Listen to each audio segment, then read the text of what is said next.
Hello students.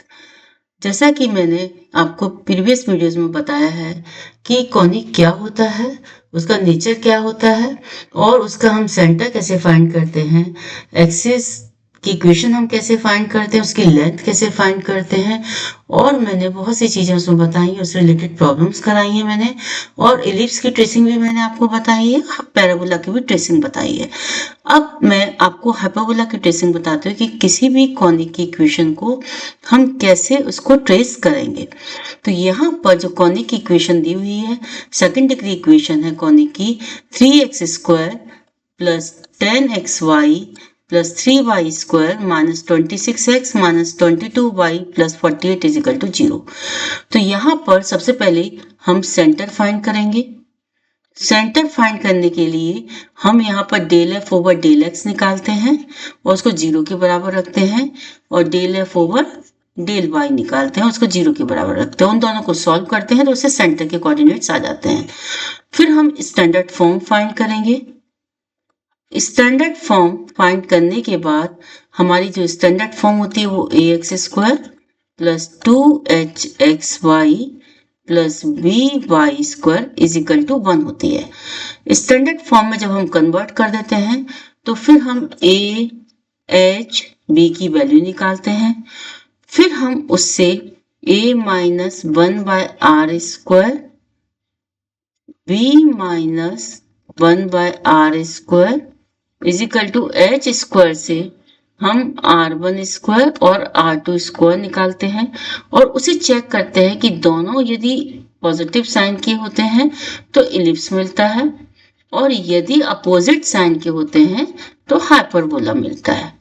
हम nature of the conic से भी उसका पता कर सकते हैं कि डेल यदि 0 के बराबर है तो पे ऑफ स्ट्रेट लाइन मिलेगा, डेल यदि नॉट इक्वल टू 0 है तो आपको सर्किल भी मिल सकता है, हाइपरबोला भी मिल सकता है, इलिप्स भी मिल सकता है और पैराबोला भी मिल सकता है। लेकिन उसके लिए आपको चेक करना होगा h² माइनस ए बी। यदि h² less than A B है तो आपको इलिप्स मिलेगा, h² इज ए बी है तो पैराबोला मिलेगा, और h² greater than A B है तो हाइपरबोला मिलेगा, और h यदि 0 है ए बी के बराबर है तो सर्किल मिलेगा। तो इस तरीके से हम उसके नेचर ऑफ द कॉनिक से भी हम उसको पता कर सकते हैं कि उसका नेचर कैसा होगा। जब हमारा डिस्टेंस आ जाता है तो उसके बाद हम एक्सिस निकालते हैं।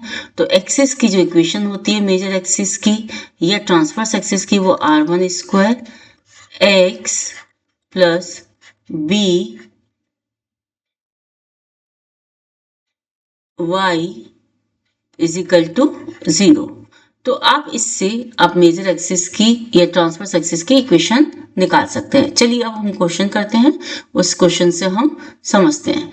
अब यहाँ पर देखिए, सबसे पहले आपके पास जो इक्वेशन थी वो थी f 3x² plus 10xy plus 3y² minus 26x minus 22y plus 43 equal to 0।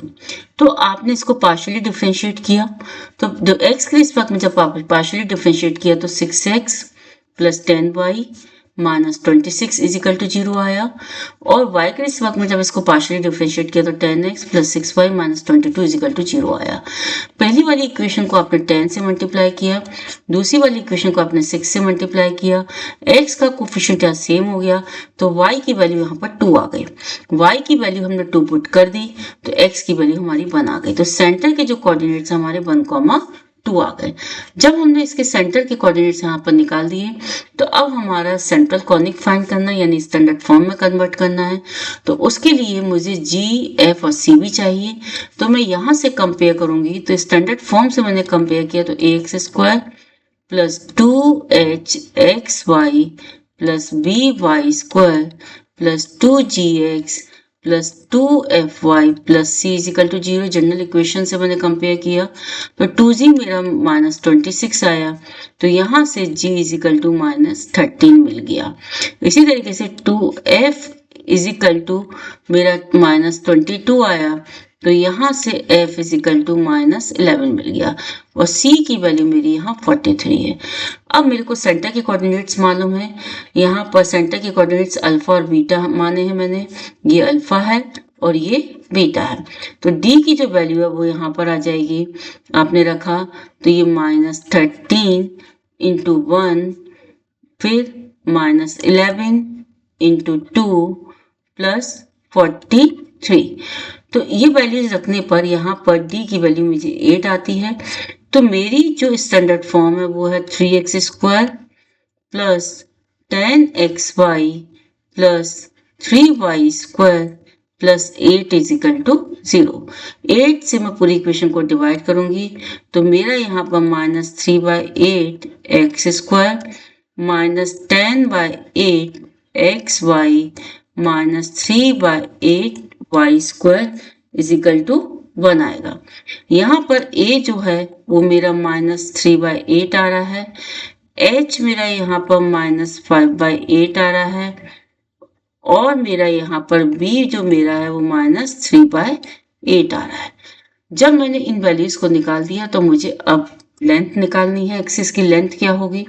तो एक्सिस की लेंथ का जैसे मैंने फॉर्मूला आपको बताया था कि हमारा ये होता है कि a की वैल्यू यहाँ पर -3/8 है और -1/r1 स्क्वायर। अब यहाँ पर आपको लेंथ निकालना है तो r स्क्वायर रखा और b की भी वैल्यू आपकी -3/8 है और यहाँ भी -1/r स्क्वायर रखा और ये जो हो गया वो हो गया आपका 25/64। क्योंकि दोनों सेम है तो इसको मैं लिख सकती हूँ 3/8 plus 1/r square is equal two plus minus 5/8। तो यहाँ से जो r की वैल्यू आएगी वो मेरी r की वैल्यू 2 आई, 4 और -1 दोनों अपोजिट साइन की हैं। इसका मतलब हाइपरबोला आपका फॉर्म होगा। इसमें आपने इसको ट्रांसवर्स एक्सिस से लिया और इसको कॉन्जुगेट एक्सिस। तो r1 जो आया आपका सेमी लेंथ वो आ गई आपकी 2। आपको length of the transverse axis निकालना है तो 2r1 होगा। तो यहाँ पर 2 इंटू 2 इज इक्वल टू 4 होगा। और इसी तरीके से कॉन्जुगेट एक्सिस की लेंथ 2r2 होगी। लेंथ कभी नेगेटिव नहीं होती इसलिए नेगेटिव साइन को इग्नोर किया तो यहाँ पर 2 हो गए। तो आपने यहाँ पर ट्रांसवर्स और कॉन्जुगेट एक्सिस की लेंथ भी फाइंड कर लिया। अब आपको इक्वेशन फाइंड करना है। जैसे मैंने इक्वेशन बताया था आपको कि a minus 1/r square x plus H Y is equal to 0 होता है। तो a आपका -3/8 था। ट्रांसवर्स एक्सिस जो था वो r1 स्क्वायर 4 था, x और -5/8 y इज इक्वल टू 0। जब इसको आपने सॉल्व किया तो ये आपका आ गया -5x -5y is equal to 0। तो यहाँ से value x plus y is equal to 0 हो गई। अब आपको shift the origin back from 1 2। अब 1 2 से आपको 0 0 पर शिफ्ट करना है। तो x को आपने x -1 से रिप्लेस किया और y को y -2 से रिप्लेस किया। रिप्लेस करने पर सॉल्व करने पर आपकी जो इक्वेशन आई है वो x plus y -3 is equal to 0 आ गई। तो आपने देखा यहाँ पर आपने ट्रांसवर्स एक्सिस की भी इक्वेशन निकाल दी। कॉन्जुगेट एक्सिस इसके परपेंडिकुलर होता है तो आप इसके कोफिशिएंट को चेंज कर देंगे। तो x plus y -3 is equal to 0। तो यहाँ पर आप लिख सकते हैं x माइनस वाई, आपकी x plus Y is equal to 0 थी। अब आपने इसमें कॉन्जुगेट लगा दिया तो x minus Y is equal to 0। x को x माइनस 1 से आपने ट्रांसफर किया, y minus 2 is equal to 0।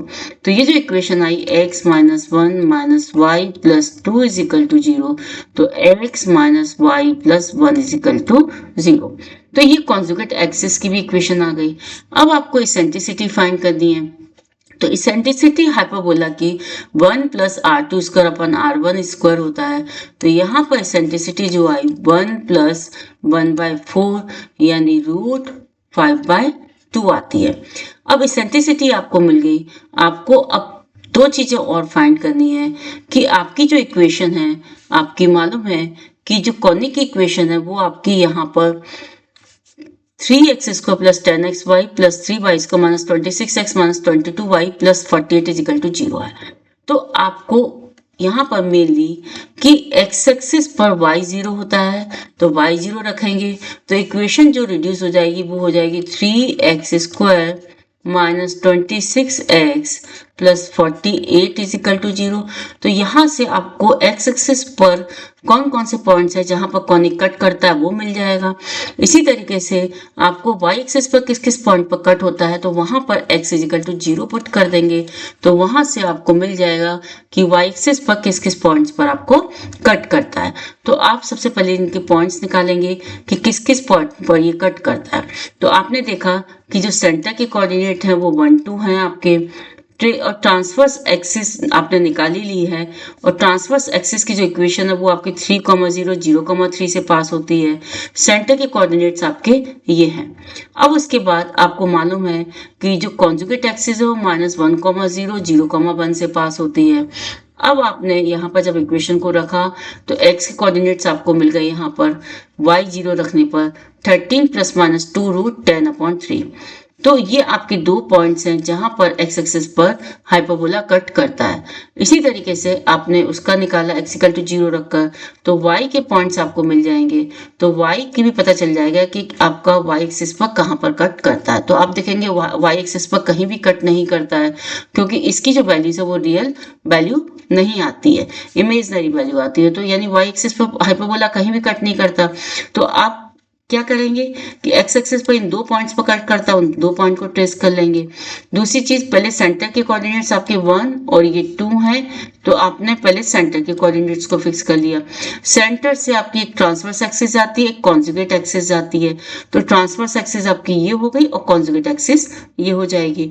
फिर एक्स एक्सिस पर किन किन पॉइंट्स पर कटता है उससे आपने इस शेप को बना लिया। आपने सेम सिमेट्री आपकी यहाँ भी हो जाएगी आपकी कि कहाँ पर है। तो इस तरीके से आप हाइपरबोला की ट्रेसिंग इजीली कर सकते हैं।